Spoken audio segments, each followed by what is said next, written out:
سڵاتان لێبێت بەخێر بێن ناوەندی هزر ناوەندێکی معرفی و هزریە ئامانجی بڵاوکردنەوەی ئاسی معرفیە لە نێوان تاکەکانی کۆمەڵگەدا لە ڕێگەی چالاکی و کۆڕ و سیمینارەکانیەوە بابەتەکانی بڵاو ئەکاتەوە لە درێژەی چالاکیەکانیدا ئەمڕۆ کۆڕێکی بۆ بەڕێز مامۆستا کامەران ئەحمەد ساز کردووە لەژێر ناونیشانی ڕۆڵی عیرفان لە بنیادی ئاشتی کۆمەڵایەتیدا ئێستاش فەرموو مامۆستاگیان بۆ پێشکەشتنی کۆڕ. بەنای خۆی بەخشندوی میهرەبان سەرەتا بە خێراتنی بەڕێستانەکەم یاخوا بەخێر بن سەر چاوم خۆشحاڵ بووم لەم دیدارە بە خزمەتان گەیشتوانێ سوپاسی ڕێکخراوە بەڕێزاکەم بۆ پێدانی ئەم دەرفەتە لە خزمەتانە بم. ئەگەر چی قەرار بوو بابەتەکان هەمویان لە ڕێی لایڤ و ئۆنلاینەوە بێت بەس من هەم دوو گرفتم هەیە گرفتێکم هەیە لە بەکارهێنانی تەکنۆلۆژیا کە کەسێکی سەرکەوتوونی مەڕاستی دووهەمینیشان قەناعەتم بە لایڤ نییە چونکە هیچ نازانم لەگەڵ چی مخاتیبەکانم یعنی بەرامبەرەکانم نازانم کێن هیچ معنەویەتێکی تیانە لە کاتێکە ئێمە باسی معنەویەت دەکەین بەڵام من نازانم قسە بۆ چی ئەەکەم ئەمە بۆیە پێم خۆش بوو ئەوە کۆڕێک بێ ئەگەر کۆڕەکە چی بۆ گروپە بەڕێزەکە بۆ ڕێکخراوە بەڕێزە بوو بە ئەرک بەڵام من وا ئەزانم ئەرکێکی تیانە چونکە ئەساسەکەی مەحیبەتە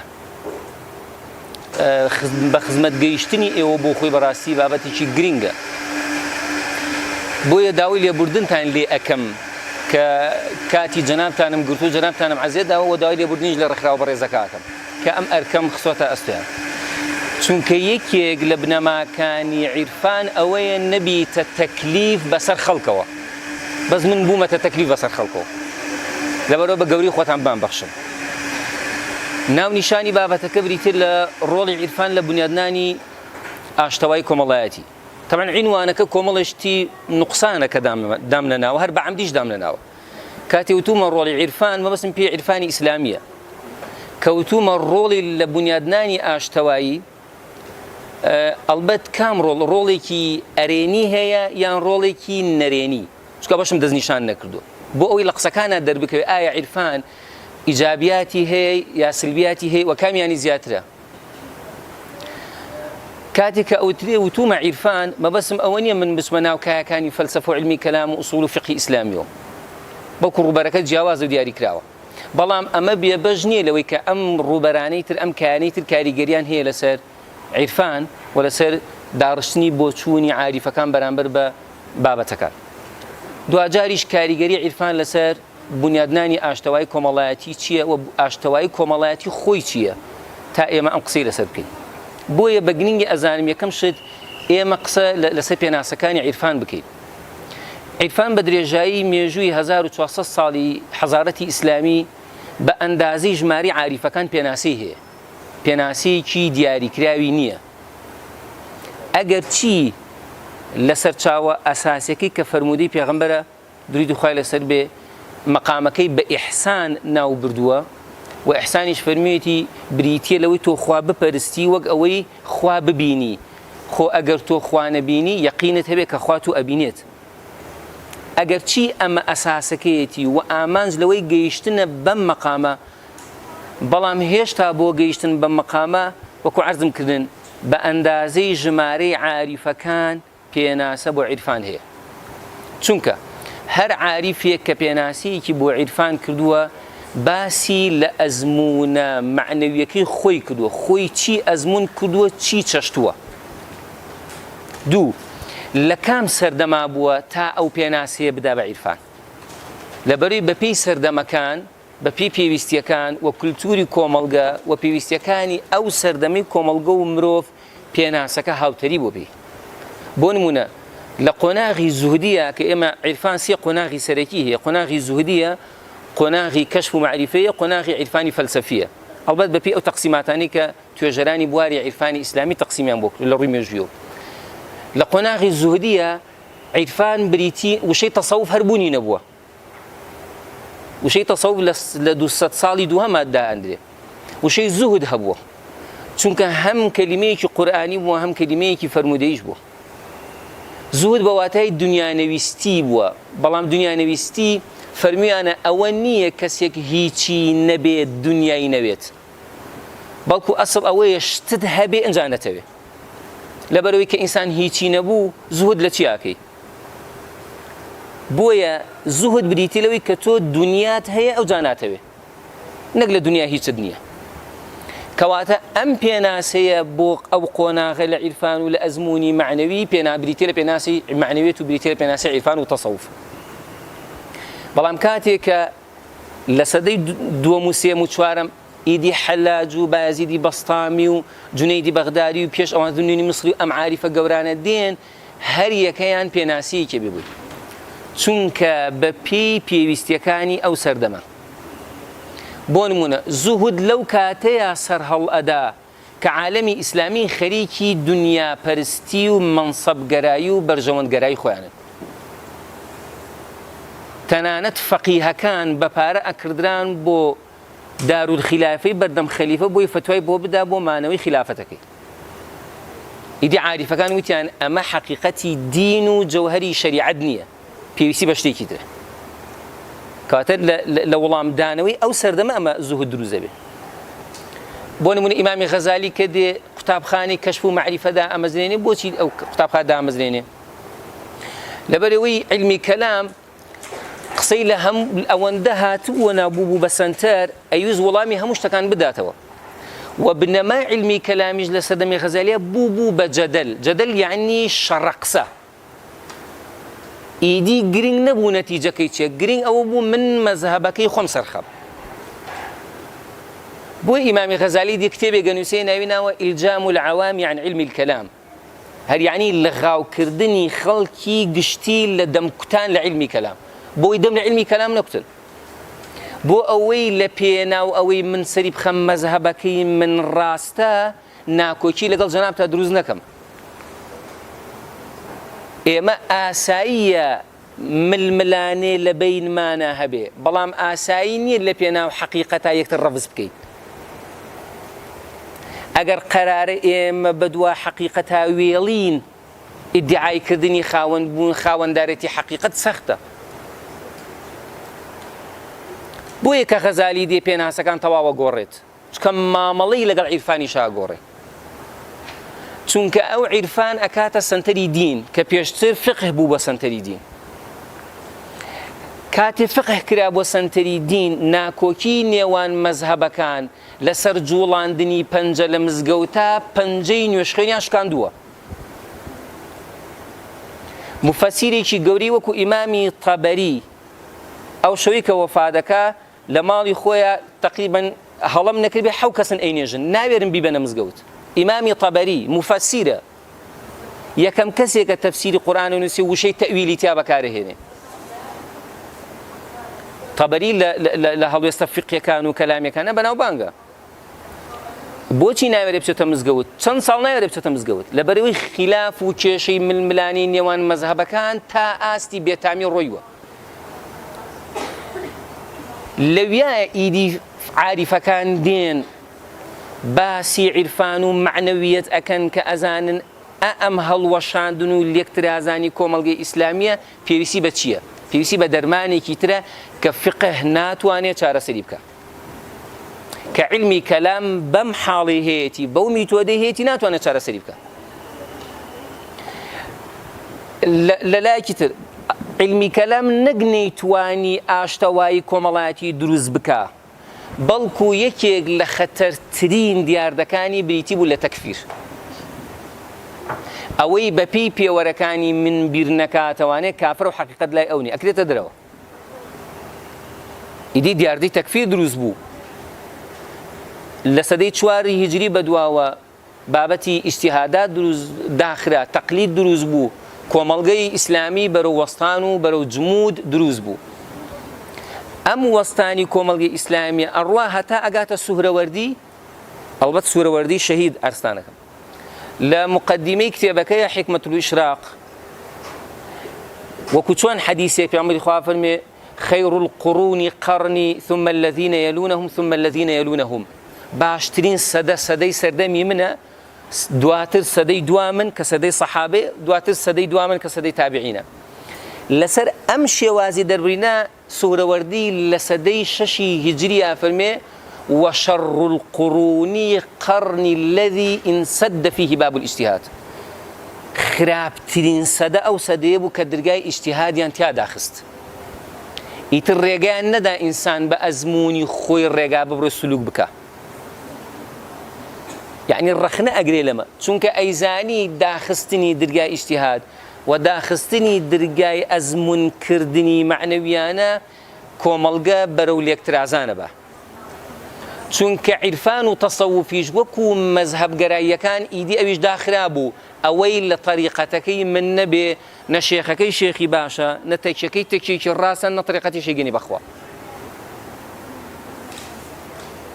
واتە تووشی جمود و وەستانێک بووبوون کە ئەمە بریتیە لە واقعی کۆمەڵگەیەک کە ئیجتیهاتیە داخرێ بۆیە بەردەوام عاریفەکان وەکو هەوێنی ئەم کۆمەڵگانەوە بوون ڕێگەیان نەئەدا کۆمەڵگە بوەستێ بۆ ئەوەی کۆمەڵگە بۆگەن نەکا بۆ ئەوەی شەریعەت بۆگەن نەکا ئەخرەوە بۆگەنکردنی شەریعەتە تۆ بێی لەسەر چۆنێتی دەستنوێژگرتنێک فتوى بدي من لبر أوي شافعي مذهبم ناتوان لدوا حنفي مذهبك ونيش بكم لبر أوي لمذهبي شافعي من أجر دستم بردستي خيزانم بكوي دزنيوجا كم أشكي أبي دزنيوجا كم بجرمو بلام لمذهبي أبو حنيفة دزنيوج لخيزاني خود ناشكي كواتم من شون بزانم أجر دلنيا أبو ملاكي من إمامكي من كحنفي مذهبه لما الله دسي بردسي خيزاني كوتو دزنيوجي نقرتو توا بمذهبكي من دزنيوجكي بطالة يا بطالنيا بطالة كواتم نيوش كدن لدواشي وبطالة سيري أمور كدنوانا أما دواجار كومال قبر وشو أبا كومال قبر ودابران وليكترازان بەڵام ئەمە بگوێزینەوە بۆ ناو کای عیرفان یەکێک لە موریدەکانی مەولانە خۆی حەنەفی مەذهب بووە بەڕەحمەتێ مەولانا جەلالەدینی بەڵخی لەبەرەوەی ئەفغانستان و مەتقانی ئێستاش لەگەڵ بە تورکیاش ئێستای لەگەڵا بێ هەمان حەنەفی مەذهبن یەکێک لە موریدەکانی شافعی مەذهب بێ عەرزیەکە فەرمی ئیجازەم ئەدەی مەذهبەکەم بگۆڕم بێمە سەر مەذهبی ئەبوو حەنیفە ئەفەرمێ بۆ ئەفەرمێ لە محیبەتی تۆمێ تەقلیدی ئەبوو حەنیفە بکەم ئەفەرمێ ناوازی لێ بێنم من تۆ لە قیامەتە لەسەر شافعی و حەنەفی محاسبە ناکرێ واتە نوێژیان لە دوای یەکتری شۆ کردووە کەسیان گومانی نەبوو دەستنوێژی ئەوی شکاوێت بۆچی چونکە عاریفەکان جیاوازی بینی عولەمایان بەلاوە زۆر ئاسایی بووە پێیان وا بە هەر عالمێک لە هەر مەذهبێکە بەپێی ئەو پێودانگە مەذهبی و ئوسولیەی کە دایناوە فتواکانی ڕاستن چونکە هەر یەک لە مەذهبەکان کۆمەڵی پێودانگی زانستی و تایبەت بە میتۆدی خۆی هەبووە بەڵگەی هەبووە بۆ قسەکانی ئێمەش مامەڵە لەگە بەڵگەیەکەین لە زاهیری شەریعەتە ئەمە باسی عیرفانەکەم لە سەردەمی ڕابردوو لە سەردەمێکە کە حەزارەتەکە حەزارەتی ئیسلامیە خلافەتەکە خلافەتی ئیسلامی عەباسیە درێژە بێتەوە تا دەوڵەتی عوسمانی هەمووی خلافەتی ئیسلامیە يعني دولتك إسلامية حضارتك إسلامية أو كشوها أو كلتورة باوي كلنا كومالجا هي كومالجي شيء إسلاميانية بيشتر كاتك حلاج دادجاي أكري وفتوى أدري كأبي أمبيا وبكوجري لبروي كافر بوا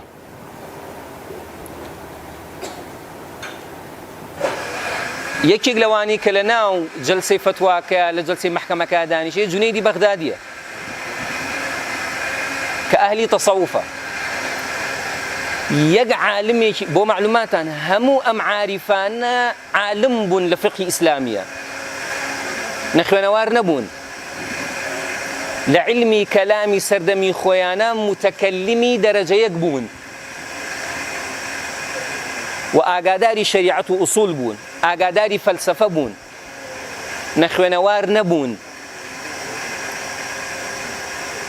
أو جا لقال أوشا كأمان بيني والنهاتون أمان بين جنيدي بغدادي نهاتو بفتوى يقدر بكابلي آدي لسر دفاع كردن لحلاج بو أوي نكوجري خو بيشان داني بكن شورش بكن دجي أما لا دنيا ويستا تشلقا وخورا تيوتي چانوا بكن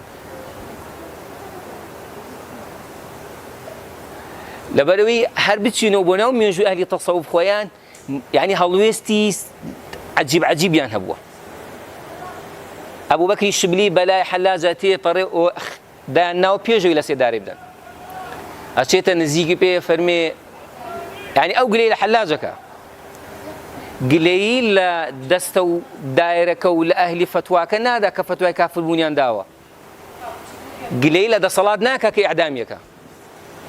بەلا تێپەڕێ و ئەم ئاەتەی بۆ ئەخوێنێتەوانێ کە یەکێک لە قەومەکان بە پێغەمبەرەکان وت هەڵم نەکرد بێ شوعەیب پێغەمبەرە ئەگەر لوط پێغەمبەر نەبێت، پیان وتیان ئەوەلەم نەنهەکە عەنی العالەمین، پێمان نەوتی ئەم قسانەی خۆت لای خەڵکی باز مەکە، خەڵکی ناتوانن لەمە تێبگەن. یعنی قەومەکەی بە پێغەمبەرەکان واوت. ئەبوو بەکری شبلی بەڕەحمەت بێ ئەم ئاەتەی تەوزیف کرد بۆ حەلاس، چووە خزمەتی و فەرمووی ئەوەلەم نەنهەکە عەنی العالەمین، یعنی پێمان نەوتی ئەم قسانەی خۆت بۆ خەڵکی ئەمانە مەکە، ئەمانە ناتوانن لە تۆ تێبگەن. ئەوەتە بەم دەردەت ئەبەن کە بردویانە. لە مقابلیشە ئێمە هەمومان عالمین بە شەریعەت، ئەگەر دژی ئەم فتوایە بوەستینەوانێ ئەزانین کە کۆمەڵگەی ئیسلامی و ئەم کۆمەڵگەی تیا ئەژین و سەردەمی ئێمە بەرەو چ دارزان و داخزانێکی زیاتر ئەڕوە و وەزعەکە خۆی باش نییە ئێمە بین لەسەر تۆمەش بکەین. بە حەلاجیان وتیان خۆتۆ دەستت باش ئەڕوە بۆ لە سجنەکە هەڵنایی ئەتوانین ڕابکەی. فەرمووی نا، ئێمە ملمان باریکە بەرامبەر بە شمشێری شەریعەت، با ئەوان لە ئێمە شتێنەگەن. ئەخلاقیەن ئەم ناوێرێت لە سجن بڕواتە دەوانێ، بۆی ئەخلاقیەن لەسەری نەکەین، بۆی پێی نەڵێن ئەی تۆ ئیدعای ئەوە ناکرد پابەندی شەریعەتی، ئەی بۆ ئەمەد نەکرد. ئەوان بە گیانی خۆشیان مراعاتی جێبەجێکردنی شەریعەتیان کردووە. بۆیە عاریفەکان و عیرفان بە درێژایی تەمەنی خۆی بەم نەمەتە بەم شێوازە کە ڕۆیشتووە هەوێنی ئاشتەوایی کۆمەڵایەتی بووە. سەلاحەدینی ئەیوبی کاتێک کە مەلاکان ئەچنە لای عالمەکانی سەردەمی خۆی منازەرەی لەگەڵ سوورەوەردیە جێبەجێ ڕێگەخەن، سوورەوەردی تیا سەرکەوتووە بێ تەکفیریەکەن. دوایی بە سەلاحەدینی ئەیوبی ئەڵێن ئەبێ ئەم پیاوە بکوژی، لەبەر ئەم پیاوە مەترسیە و ئەم پیاوە کافرە عەقیدەی لارە. سەلاحەدینی ئەیوبی خۆی سۆفیە، طریقەتی قادری هەبووە، خۆی ئەهلی تەسەووفە. نامەیەک بۆ کوڕەکەی نێرێ لە حەلە بەڵێ ئەبێ سوورەوەردی بدەی لە سێدارە لەبەرەوەی فتوای کافربوونی دراوە. کوڕەکەی یەکەم جار ئیشەکە جێبەجێ ناکە، دوای شکاتی لێکەنەوە جاری دووەم نامەی بۆ نێرتەوە ئەگەر تۆ جێبەجێ ناکەی خۆم دێمە جێبەجێکە. کوڕەکەشی بانگی سوورەوەردیەکە، دوو ڕەفیقی زۆر خۆشەویستن، زۆر تێکەڵن، زۆریان ڕێز لێگرتووە، سەلاحەدینی زۆری ڕێز لێگرتووە بۆ معلوماتتان. ئەڵێ ئەوە ئەمری باوکمە و فتوا دراوە تۆ کافر بووی، ئەبێ من تۆ بدەم لە سێدارە. ئەڵێ جێبەجێکە، تۆ بۆت نییە لە ڕێی باوکت دەربچی، لەبەرەوەی هەم باوکتە هەم ئەمیرتە و فتواش دراوە کە من کافر، من بچمە هەر شوێنێ تازە من جێم نابێتەوە، خەڵکی گوێ بۆ من ناگرن. ئەڵێ دەی باشە ئەی چۆن بتکوژم؟ ئەڵێ ئەمانم بەدڵە، لە سجنێکا دامنێ و نان و ئاوم مێرە با لە برسا بمرم، چکە خۆی ئەهلی خەڵوەت و کەم خۆراک و کەم خواردنەوە، یعنی یەکی لە ڕیوایەتەکان ئەوەیە سجنێکا تا لە برسا وەفات دەکات. یعنی سوورەوەردی نەهات بە کوڕەکەی سەلاحەدین بڵێ کاکە خۆتۆ بۆ خۆت لە تەسەووف شارەزای، باوکت ئەهلی تەسەووف و تەریقەتە لەم شتانە ئەزانێ، یعنی بۆچی منە کوژن خۆ من. بەڵام نا، سەلاحەدینی ئەیوبی لەو کاتەیە کە لەشکری خاسبەرستەکانایە هەموو ئومەتی ئیسلامی چاوی لەوە، سەلاحەدینیش ئەیزانی ئەگەر ئەمە جێبەجێنەکان مەلاکان بەس بڵێن سەلاحەدین داڵدەی پیاوێکی کافریاوە هەموو جوندیەکان لە دەوری لاچن، ئەو کاتە لە جەنگەکە شکست دێنێ بەرامبەر بە سەلیبیەکان،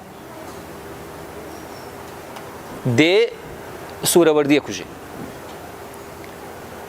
یعنی ئەمە دوو نمونەی زۆر زۆر زەقی دیاری ناو عیرفانی ئیسلامی. هەر لە حەلاجەوە هەتا سوورەوەردی عاریفەکان مردنەکەشیان جیاواز بووە لە مردنی خەڵکی تر. ئەوان بە مردنی خۆشیان شتێکی نوێیان تۆمار کردووە کە خەڵکی تر نەیوەراوە تۆماری بکە. عاریف هەبووە لە دیمەشق، لەو شاری دیمەشقە بە زیندوێتی گرویان، یعنی پێستەکان چۆن بزن ئەی گروی پێستەکان لێکرەوە تا حتا بەری پێی. دوای کەوڵەکان یاوە بەسەر شان و تەنجە لە شار بڕۆ دەڕوانێ بەری تۆ کافر بووی. بەڕێگا ڕۆیشتۆ پێشی بگاتە دەروی شار چووکە خوێن ئیتر چۆڕا خوێن لە شانە ماوە لە دەروازی شارە وەفاتی کردووە. لەوەی کە عاریفەکان و سۆفیەکان هەڵنەستاون شۆڕشێ دژی ئەمە بەرپا بکەن لە ترسینۆکیانە نەبووە، چونکە ئەوان پەروەردەی مەدرسەیەکن لەسەر کۆمەڵێ بنەما دامەزراوە. یەک لەوانە ئەوان قەناعەتیان وا بووە ڕێگاکانی گەیشتن بەخوا بەقەدەر ژمارەی مرۆڤەکانە، کەواتە هەموو جیاوازی مرۆڤەکان و تێگەیشتن و ئەزمونەکانیان قبول کردووە. ئەمە بە ئەخلاق و بە ژیانیان مامەڵیان لەگەڵا کردووە. بۆیە لەگەڵ ئەمەیان نەکردووە. ئەمان زانیویانە جیاوازی عالمەکان، جیاوازی ئەزمونەکان لە لێکترازانی کۆمەڵگە نییە، بەڵکو لە پێدانی ئازادیە بە کەسەکان کە هەر کەس بەپێی بەرپرسیارەتی خۆی ئەزمونەکەی بکە.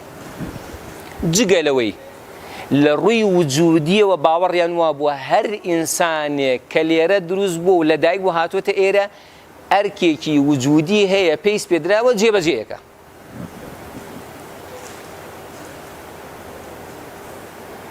کەواتە بەم پێناسانە عیرفان ڕۆڵی هەبووە لە بنیادنانی ئاشتەوای کۆمەڵاتیانی بووە. ئەی ئاشتەوای کۆمەڵاتی خۆی چییە؟ کاتێک ئێمە باسی دۆخی ئاشتەوایی ئەکەین کە کۆمەڵگە وردە وردە هەست ئەکەی بەرەو لێکترازان ڕۆیشتووە، تاکەکانی یەکتری ناخوێننەوە، وەکو دوورگە دابەش بوون بەسەر یەکترا، کۆمەڵێ دوورگەی جیاواز دابەش بوون دەنگیان بە یەکتر ناگە. ڕەنگە لە کوردستانە ئەمە بە ئاشکرا ببینی. ئەمە تەنانەت لە ڕووی سیاسیوانە ڕەنگە زۆر جار بزانین لە کەنەدا چیە گوزەرێ، بەس نازانی چی لە دۆگە گوزەرێ. حیزبایەتیکردن، دابەشبوون بەسەر حیزبەکانە، بەسەر پارتەکانە، بەسەر گروپەکانە، بەسەر مەدرسەکانە، بەسەر مەزهەبەکانە، بەسەر ڕەوتەکانە، بەسەر چی و چی و چی. جۆرێ لە لێکترازانی کۆمەڵاتی لای ئێمە دروست کردووە. کەواتە ئەگەر ئێمە بگەڕینەوە بۆ تەسەوف جارێکتر، بۆ عیرفان جارێکتر، ئێمە چ چاوەڕوانیەکمان لە عیرفان هەیە لە دۆخێکی ئاوا کە هەست دەکەین کۆمەڵگە وردە وردە بەرەو لێکترازانە ڕوە. ڕەنگە ئەمەتان باش هەست پێ کردوێت.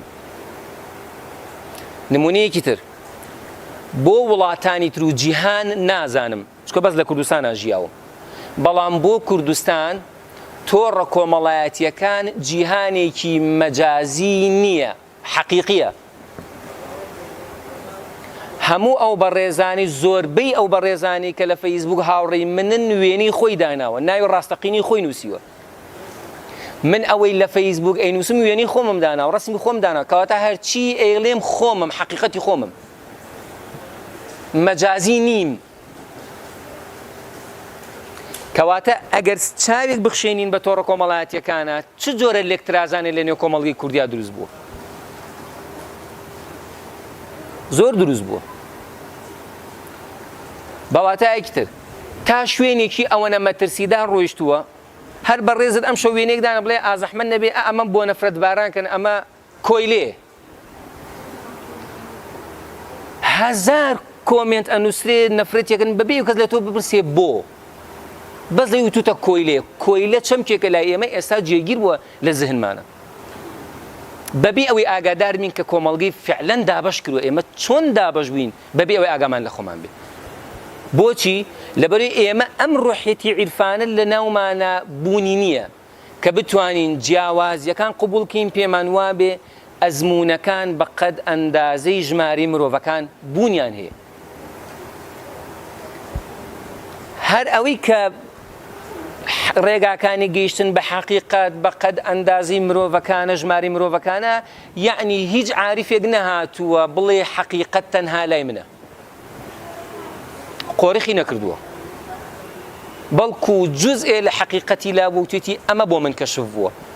کەواتە هێشتا کۆمەڵەشتانێک ماوە کەشف ببێ کە من پێی نەگەیشتوم و بە من نەدراوە.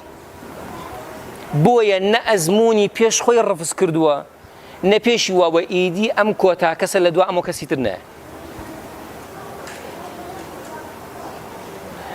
ئەلێرەوانێ جارێکتر ئەزانین کە عیرفان چ ڕۆڵێکی تری هەیە لە بنیادنانی ئاشتەوایی کۆمەڵایەتی لە نزیکردنەوەی جیاوازیەکان. خاڵێکی تری عیرفان بریتیە لە خودناسی، وتراوە من عرف نفسه فقد عرف ربه، هەر کەس خۆی بناسێ خوا ئەناسێ.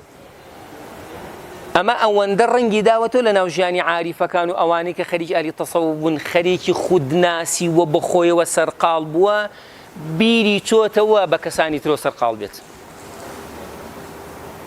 جا خودناسی چ ئەوەی لە مەدرسەی فەلسەفەی عیرفانی فەلسەفی لای ئیبن عەرەبی بێ کە خودناسیکی وجودی قوڵترە، چ خودناسی ئەوە لە لای کۆی عاریفەکان بێ ئینسان نەفسی خۆی بناسێ. چونکە لە ڕووی وجودیەوانێ ئیبن عەرەبی و مەدرسەی وەحدەت الوجود ئەفەرمون ئینسان نوسخەیەکە، کۆپیەکە لە جیهانی خوایەتی، هیچ ئەسما و صفاتێکی خوا نییە لە ئینسانە وجودی نەبێت. مرۆڤ کۆکەرەوەیەتی، کەواتە مرۆڤ بەپێی ئەم پێگە وجودیە شایستەی ڕێز لێگرتنە، نەک شایستەی نەفرەت لێکردن بێ. تەواو پێچەوانەی ئاینەکەی منیش بێت. ئەمە لە ڕووی وجودیەوە. لە ڕووی پەروەردەییەوە، لە ڕووی عیرفانی تەطبیقیەوە، خودناسی بریتێ لەوەی مرۆڤ بەردەوام خەریکی ڕەخنەگرتنە لە نەفسی خۆی ئەناسێ. عەبدوڕەحمانی سولەمی بەڕەحمەت بە هیچێکە لە عاریفەکان کتێبێکی نووسی و ناوی ناوە عیوب النەفس ومداواتها، یان عیوب النەفس ومداواتها ئەگەر بەوە بێ، یعنی عیبەکانی نەفس و چارەسەرکردنی. کاتێک کە ئینسان مەشغوڵە بێ بەخۆیەوە، خۆی خاوەنی چ نەفسێکە و چ عیبێکی هەیە کە من نەفسی خۆم ناسی عیبەکانم دەستنیشان کرد، ئیدی بەلام و ئاساییە کە بەڕێزی شت عیبێکت هەبێ. جارێ ئەوەیەک هیچ هەر خەریکی عیبی تۆ نیم، سەرقاڵ نابم ئەگەر من ڕێدار بم. ئەگەر عیبێکیشم لە تۆیا بینی بەلامەوە زۆر ئاساییە، چونکە خۆشم خاوەنی ئەو عیبە. ئیدی بۆ لە تۆی گەورە بکەم، مەگەر بەدوا گەڕان بەدوا عیبی یەکتر، پشکنین و کنەکردنی ئەمە پشێوی کۆمەڵایەتی دروست ناکە. هەر لەسەر ئاستی کۆمەڵایەتی لە پەیوەندی خزمەتیەکانیشمانە ڕەنگە گلەیمان ئەوە بێ ئەڵێن فڵان کەس بەڕاستی کە ناخۆشیان کردووە کە دێن سەردانی ماڵەکانمانەکەن، ئەوەندەی ئەگەڕێ بەدوا ئەوەی مەتبەخەکەی چۆنە و ژووری میوانەکەی چۆنە و میوانداریەکەی چۆنە و فڵاشتی چۆنە و ڕەنگەکەی و تەنسیقەکەی و ئیتر دنیایە ڕیزەکە هەر بیری چۆتەوە بۆچی هاتووە بەلای تۆ. ئەمە گەڕانە بەدوا عیبەکانی تۆیە، بەڵام بە ئەزمونکردنی عیبێک کە نابێ وا بکات. هەنیم هەر لە ژیانی ڕۆژانەمانە ئەمە بەری ئەکەوین یا بەری ناکەوین، بینیومانە یان نەمان بینیوە، بینیومانە. بۆیە عاریفەکان کاتێک کە ویستوانە موریدەکانیان پەروەردە بکەن لەسەر ئەم ڕۆحیەتە وجودیە قوڵە و لەسەر ئەم تەطبیقاتە وردە ئیشان کردووە. عیرفانی ئیش لەسەر شتی وردەکە، یعنی جیاوازی عیرفان و ئەخلاق ئەلەمەیە. ئەخلاق لەسەر یاسا گشتیەکان مامەڵاکە، بەها گشتیەکان، بەڵام عیرفان و وردی ئەکاتەوانێ کە تۆ لەسەر ئاستی خۆت چۆن مامەڵاکەی. بۆ نمونە ئێمە ئەخلاقیەن، ئێستا من جوان نییە لە خزمەت جەنابتانە دانیشتوم کەسێک بە تەحدید دیاری بکەین و باسی بکەین، چکە یان غەیبەتە یان ڕەنگە هێندێ معلوماتی لەسەر بڵێم وانە بێ دوو لە ڕووی جەنابتان قسەکانی من درۆ دەرچن. ئەمە من نابێ وا بکەم لەبەر ئەخلاقیەن، لەبەر دەمی جەنابتانە جوان نییە من بۆم نییە وا بکەم، چکە تۆ جۆم بۆ ناگریت. عیرفان ئەڵێن نەک ئەوە، ئەسڵەن لە ناخی خۆتان نابێ گومانی خراپیشی پێبەری، چکە گومانی خراپ غەیبەتی دڵە، کە لە کاتێکا گومان بەس خۆت و خۆ ئاگادارت. ئەدباتەوە ناخی خۆت، ئەدباتەوە بۆ ژیانەکەی خۆت، ڕێگەت پێ نادا لەوێش تۆ کۆمەڵێ شت بکەی، بڕیار بدەی کۆمەڵێ شت بکەی، بتەوێ کۆمەڵێ شت ڕادەگرێ، چونکە ئەزانی تۆ بەس بریتینی لە جەستە، بەڵکو بریتی لە جیهانە نادیارەکەشت کە ڕوحتی، کە نەفستی، کە دڵتی. بۆیە بە بۆچوونی من ئەلەم جۆرە پەروەردە و تێڕوانی نانەوانێ بەڕاستی عیرفان ڕۆڵی گەورە ئەبینێ. پایەیەکی تر لە پایەکانی عیرفان مامەڵەی ئەخلاقیانەیە. یعنی ئەبوو بەکری کیتانی بەڕەحمەت بێ یەکێک لە عاریفەکان لە تعریفی ئەو بۆ تەسەووف جیاوازە لە تعریفی عاریفەکانی تر. ئەفەرمێ التصوف الخلق، تصوف يعني أخلاق، كواتا فمن زادك في الخلق زادك في التصوف. هر کەس ئەخلاقێکت بۆ زیاد بکە، پەروەردەت بکە، فێر بکە، لە تەسەووفی تۆ زیادی کردووە. پێناسەکە جیاواز یا جیاواز نییە؟ تەواو جیاوازە. ئەوەشی کە تیاسەنتەرە ئەخلاقە. بۆیە کیتانی هاتووە ئەخلاقە کاتە پێناسە بۆ تەسەووف. چونکە ئەم ئەزانێ عاریفەکان ئەزانن پێغەمبەر درودی خوای لەسەر بێ فەرموویەتی ئیماندارێک کە تێکەڵاو خەڵک ئەبێ المؤمن الذي يخالط الناس ويصبر على آذاهم خير من المؤمن الذي لا يخالط الناس ولا يصبر على آذاهم. ئیماندارێک کە تێکەڵاو خەڵک ئەبێ و ئارام ئەگرێ لەسەر ئازاردانەکانیان باشترە لە ئیماندارێک کە تێکەڵاو خەڵک نابێت و ئارام ناگرێت لەسەر ئازاردانەکانی خەڵک. عاریفەکان ئەلەمەوانێ هاتوون دوو یاسایان داهێناوە وتوانە عیرفان و ئەخلاقی عیرفانی بریتە لە دووشت.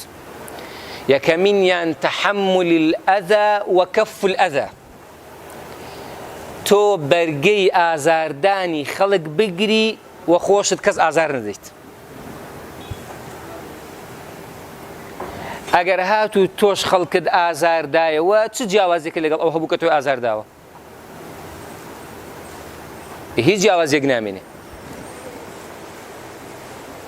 ئەو جاوەرن ئەم دوو کەلیمەی بێنن تەطبیقیکەن بەناو قورئانە بڕۆن ژیانی پێغەمبەران. ئیبراهیم پێغەمبەر باوکی پێ فەرمووی چی؟ ئەفەرمێ فەئین لەم تەنتەهی لەئەرجومەنەک، واز لە من نەهێنی من ڕەجم دەکەم. کەوتیەوە فەرمێ سەلام عەلەیک سەئەستەغفر لەکە ڕەبی، سەلامت لێبێ من ئەچم داوای لێخۆشبوون لە لای خوا ئەکەم بۆ تۆ. نوح پێغەمبەر ژنەکەی کافرە، هاوسەرەکەی کافرە، یارمەتی نادە، دژایەتیەکە کەچی تا تۆفانەکە نادێ و تاوەکو غەزەبەکە نایە تا خوا سزایە نەدا لە خێزانەکەی جا نابێتەوە، بە خراپەش باسی ناکە. کافریشە، قورئان باسی کردووە. کوڕەکەی بە هەمان شێوە کاتێک کە غەریکە غەرقە بێ ئەو دوعا کەڵێ خوایە ئەوە کوڕی منە، خوا فەرمێ نا ئینەهو لەیسە من ئەهلیک، ئەوە کوڕی تۆ نییە. یعنی تا ئەوێ حەزرەتی نوح تەحملی ئەزیەتدانی کوڕەکەی و ژنەکەی کردووە. لە بەرامبەرە وەرن بۆ ژنەکەی فیرعون ئاسیای کچی مزاحیم، کاتێک کە موسڵمانە بە ئیمانە هێنێ بە حەزرەتی موسا، بەڵام فیرعون کافرە بێ، کە فیرعون ئەزانێ ژنەکەی موسڵمان بووە، ئەڵێ بێنن خاچێکی بۆ داکوتن و بە بزمار جەستەی بئاژنن، جەستەی داکوتن بە بزمار بۆ ئەوەی جانی دەرچی. لەو کاتەیە جوبرەئیل خزمەتی ژنەکەی فیرعون، خوای گەورە سەلامت لێ ئەکات چیت ئەوێ بۆت بکە؟ ئەفەرمێ ڕەبی بنی لی عندەکە بەیتەن فی الجەنە، لە سوورەتی تەحریم، خوایە لە بەهەشتا لە لای خۆت خانوویەکم ئەوێ وەنەجینی من فرعون وعمله، لە فیرعون و کردارەکانی ڕزگارم کە ئیتر من تااقەتی ئێرەم نەماوە. دوعا ناکە بڵێ خوایە فریام کەوە من ئەمەم ناوێ، تۆ جارێ فیرعونم بۆ لە ناوبەرە با من بێمەوە ئێرە ئەنجە، معامەلە ناکە. ئەوە ژیانی حەزەتی موسا، حەزەتی عیسا، هەتا دێتە سەر ژیانی پێغەمبەر عەلەیهی سەڵات وسەلام. بزانین پێغەمبەر صلی الله عەلەیهی وسەلەم لە ژیانیە تەحملی چ ئازاردانێکی قەومەکەی خۆی نەکردووە، چیان بەرامبەر نەکردووە. بەڵام کاتێک کە ئەچێ فەتحی مەکە ئەکات، چتە ناو مەکە، شاری مەکە، یەکەم شت دەفەرمێ بڕۆن لە تەنیشت قەبرەکەی خەدیجە خێمەیەکم بۆ هەڵبدەن، ئەمەوێ لە تەنیشت قەبرەکەی و خێمەکەم لێوێ بێ، چونکە هەموو تەمەنی من لە مەکە لەگەڵ خەدیجە بوو. خەدیجە ئازار نەماوە پشگیریم نەکە، هەتا خەدیجەش هاوسەری بوو، هاوسەری بەسەرا نەهێنا. ئەو جا چوە مەککە و چوە بەردیواری کەعبە و نوێژی تەوافی کرد و کەعبەی پاک کرد و نوێژی کرد و جا فەرمووی خەڵکینە ئێستا ئێوە چ چاوەڕوانێک لە منەکەن؟ هەموویان ترسان، ئەیانزانی چی بەرامبەر تۆ؟ فەرمووی نا انطلقوا فەرمی بڕۆن ئێوە ئیتر ئەمڕۆ ئەو ڕۆژەیە کە هەر هەمووتان ئازادن چونکە پێغەمبەری خوا تحمل الأذى وكف عن الأذى وكف عن الأذى پێغەمبەری خوا هەم ئازاری ئەوانی قبول کردو و کەسیشی ئازار نەداوە. یعنی ئەگەر ئێمە سەیری ژیانی پێغەمبەران کە گەورە عاریفانی ئێمەن بکەین، ئەمە لە قورئانە لە ژیانیانە بە تەطبیقی وجودی هەبوو، بە هەمان شێوە لە ژیانی عاریفەکانی شا بەم شێوازە بوو. کەواتە عیرفانێک بتوانێت نەوەیەک بەم ڕۆحیەتە لەسەر ئەساسی قبولکردنی یەکتر لەسەر جیاوازیەکان، لەسەر ئەساسی قبولکردنی هەڵەکان، چکە ئەزانی خۆشی هەڵێ من خۆمە ناسم ئەزانم خاوەنی چ نەفسێکم، بەل الئینسان على نفسه بصیرە ولو ئەلقا معاذیرە. ئینسان خۆی ئەناسێ ئەگەر بەهانە بۆ خۆشی بێنێتەوە هەڵەکانی چی بوون هەر ئەزانی چەنێ. کاتێک کە من خۆم ئەزانم چۆنم ئیدی نایم بە دوا عیبی خەڵکا بگەڕێم و ئەگەر عیبێک شەبوو لە سەری گەورە بکەم. ئایا نەتیجەی ئەم جۆرە مامەڵە لێکترازانی کۆمەڵایەتی لێ دروست دەبێ یان ئاشتەوای کۆمەڵایەتی؟ کۆتا قسەم لە خزمەتانە. عارف و فەیلسوفی کورد محەممەد شەمسەدینی شارەزووری لە کتێبەکەیە الرەسائل الشەجرة الإلهية لە کۆڕەکەی پێشتری شەعرزم کردن لە باسی محیبەتەکە. ئەفەرمێ کۆمەڵگە کە کۆ ئەبێتەوە مرۆڤ ناتوانێت بە تەنیا بژی. ئەمە فکرێکی ئەرستۆیە، مرۆڤ بوونەوەرێکە بە سروشتی خۆی کۆمەڵایەتیە کە ناتوانێت بە تەنیا بژی، کەواتە پێویستی بەوەیە لەگەڵ کۆمەڵگەیە بژین. ئێمە کۆمەڵگەمان هەبێت پێکەوە بین، کە پێکەوە بووین ململانی و بەریەکەوتن دروست دەبێت. پێویستیمان بە سیستم هەیە ژیانمان ڕێک بخات. یەکێک لە بنەما سەرەکیەکانی ڕێخستنی ژیان دادپەروەریە. شەمسەدینی شارەزووریەڵێ ئەڵفەرمێ نەخێر لە ناو ژیانی کۆمەڵایەتیە مەحەبەت خۆشەویستی گرنگترە بۆ دادپەروەری، چونکە دادپەروەری لەسەر بنەمای پاراستنی بەرژەوەندیەکانە کە هێشتا ئەمە ڕێگە هەیە کە لێنێکێ من و تۆ هەر بەریەکەوین دەست درێژی بکەین سەر بەرژەوەندەکان یەکتر. بەڵام مەحەبەت بنەمایەکە بەرژەوەندی تیا نییە. دادپەروەری تا ئەو شوێنە ئەتوانێ کۆمەڵگە بەیەکەوە کۆبکاتەوانێ کە ڕچاوی پاراستنی بەرژەوەندیەکانە. بەڵام محیبەت مرۆڤ فێری ئەوەکە خوو بەیەکەوە بگرێت. سەنتەرکردنی مەحیبەت لە ژیانی ئینسانە، باسی عشق لە ژیانی ئینسانە مەگەر عاریفەکان نیانهێنا. عاریفەکان کردیان بە سەنتەر لە دینە، کردیان بە سەنتەر. ئێمە هەر لە ڕابعەی عەدەوی هەتاوەکو مەولانە ڕەحمەتی خوایان لێبێ ئەوان عیرفانیان کردە هەوێنی ژیان و کردیانە هەوێنی نەک تەنها دینداری بەڵکو مامەڵەی یەکتر. پێغەمبەری خوا فەرمی شتێکتان پێ بڵێم لە بەخشینی سەرۆت و سامانتان لە جیهاد گەورەتر بێ کە ئێوە ئەسنە جەنگەوانێ بەرامبەرەکە دەکوژیان بەرامبەرەکە تۆکوژێ. شتێکتان پێ بڵێم لەوەش گەورەتر بێ، پاکتر بێ لە هەر ئیشێکتان لایم پاشاکەتان. ئەلا ئەدولکم عەلا خەیری ئەعمالیکم و ئەزکاها عیندە مەلیکیکم. وتیان پێغەمبەری خوا ئەم شتە چییە؟ فەرمی زیکری خوایە. زۆر زیکری خوا بکەن، لەمانە زۆر باشتر. ابن عربی لە فصوص الحکەمە لە شەرحی ئەم حەدیسە فەرمێ بۆیە پێغەمبەر فەرمێتی زیکر لەوانە گرنگترە، چونکە تۆ لە جیهادا ناچاری. جیهاد یعنی شەڕکردن، دوو هێزن بە چەکەوانێ بەرامبەرێکن شەڕەکەن. لەم شەڕەیە لە دوو حاڵەت سێهەمی نییە، یان تۆ کەسێک ئەکوژی یان کەسێک تۆ ئەکوژێ. لە نەتیجە کەسێک کوژراوە کە خوا دروستی کردووە هەر لەسەر دەستی مرۆڤ. بەڵام زیکر نەکوشتنی تۆی تایە، نەکوشتنی بەرامبەرەکەت، بەڵکو زیندووکردنەوەی مرۆڤەکانی تایە. چونکە لە شوێنێکی ترا پێغەمبەر فەرمووی جیاوازی دڵێک کە زیکر ئەکات لەگەڵ دڵێک کە زیکر ناکا وەکو کەسێکی زیندوو مردوو وایە. یعنی ئیبن عەرەبی ئەم حەدیسانە ئاوا یەک لە دوای یەک تەرتیبەکە بۆی ئەم فکرێ دروست بکە. چونکە کەسێک ذاکر بێ زیکری خوا بکە ئەزانێ ئیشی ئەم ئاوەدانکردنەوەی زەوی و ڕاگرتنی موڵکی خوا نەک وێرانکردنی موڵکی خوا. بەم ڕۆحێتە مامەڵاکە بۆیە ئامادە نییە تەنانەت ئاژەڵێک و ڕوەکێکیش ئازار بدە. ئەفەرموون جارێک بەیازیدی بەستامی پێیناوە بە مێروویەکە بۆی دانیشتۆ بۆی گریاوە بێمە بەستیش کردوێتی. ئەمانە خوڕافە نین، ئەمانە حکایەتی بەرئاگردان نین، ئەمە ئەو قسانن ئەو حکایەتانن کە بۆ مرۆڤی مۆدێرنە قورسە، لەبەرەوەی مرۆڤی مۆدێرنە ئامادە نییە پێ بنێ بە غروری خۆیان.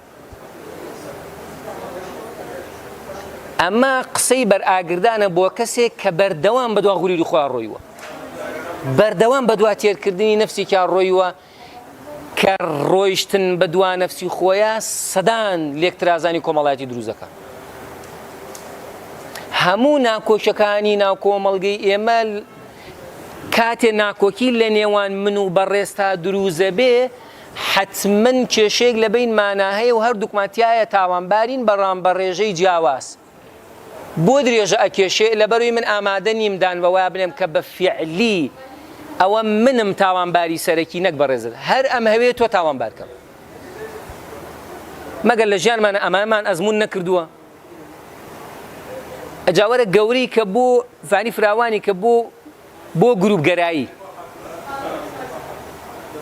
من سەر بەدی ئاوەشینەکەم و ئێوە ئاوە سوورەکە، ئێوە خەڵکی دۆڵەکەن و ئێمە گردەکە، ئەوان لە دەشتەکە ژین و ئەو لە پێدەشتەکە. ئەم تەقسیماتانی دروستمان کردووە، هەر کەسێکیشمان تەقسیماتەکەی خۆی پێڕاستە. ئەگەر مەحیبەتێک نهێنین پێمان بڵێ نا مرۆڤ لەوە گەورەترە مامەڵی ئەمدا بەشکاریانی لەگەڵا بکەی، چۆن بتوانین ئەمە ڕێک بکەینەوە. بۆیە بەدیدی من عیرفان تا ئەم ئاستە و بە درێژایی مێژووی خۆشی لە زۆر قۆناغا توانیوێتی بەڕاستی ئەمە بکات. ئەشزانین لە شوێنێکا کە عیرفان ئەبێتە تەریقەتگەرایی تەنها تەریقەتەکان حسابە بن بەدیەکەوتنی گەورەش دروست بووە. ئالەم شاری سلێمانیا لە بینی تەریقەتی قادری و نەقشبەندی فیشەکیان ناوە بە مەحویەوە، لەبەری تەریقەتی نەقشبەندیە قادری نەبوو. بۆچی ئەمە دروزە بێ؟ لەبەرەوەی دەروێشێکی قادری موریدێکی قادری پەیوانیە مەحوی لەسەر ڕێگایەکی باش بێ یا لەسەر نەک باش لەسەر ڕێگایکی حەقیقەت لای ئەو بێ لەبەری نەقشبەندیە. نەقشبەندیە دەروێشێکی قبوڵ نییە لەبەری لەسەر تەریقەتی نەقشبەندی نیە و قادریە. کاتێک کە ئەچیتەوە بۆ لای مامۆستاکانیان بۆ لای ئوستادەکانیان لیانە پرسی، یعنی ئەمە لای ئەو وجودێکی نییە. یعنی سادەترین نمونە هەر مزگەوتی گەورە کە ئێستا چوونە دەبڕۆن لەسەر بینی لەسەر دەریاگە نووسراوە چی؟ نووسراوە تەکیەی حاجی کاک ئەحمەدی سلەیمانی تەریقەتی قادری نەقشبەندی. کاک ئەحمەد قادری بۆ معلوماتە وانە؟ بۆچی ئەمە کراوە؟ نمونەیەکی تر شێخ عومەری بیارە تەشریفی ئەچێتە بەغدا، ئەچێتە مەرقەدی کاک شەبقادری گەیلانی، ماوەیەک لەوێ ئەمێنێتەوە بەیانێکی دوای نوێژی بەیانی موریدەکان و مەنسوب و خەلیفەکانی بانگەکە فەرمێ لەمە و دووە لە ختمە و زکرەکانمانە لا ئیلاهە ئیلەڵڵای بۆ زیاد بکەن، لەبەرەوەی من لە خەومە حەزرەتی شەبقادری گەیلانیم بینیوە ئیجازەم لێ وەرگرتووە کە ئەمە بکەم. لەبەرەوەی مەبەستەکەم ئەمەیە کاتێک کە ئەچیتەوە بۆ سەرەوە بۆ لای ڕابەری یەکەمیان کەسە ڕوحی گەورەکانیان لەوێ ئەم شتە وجودی نییە.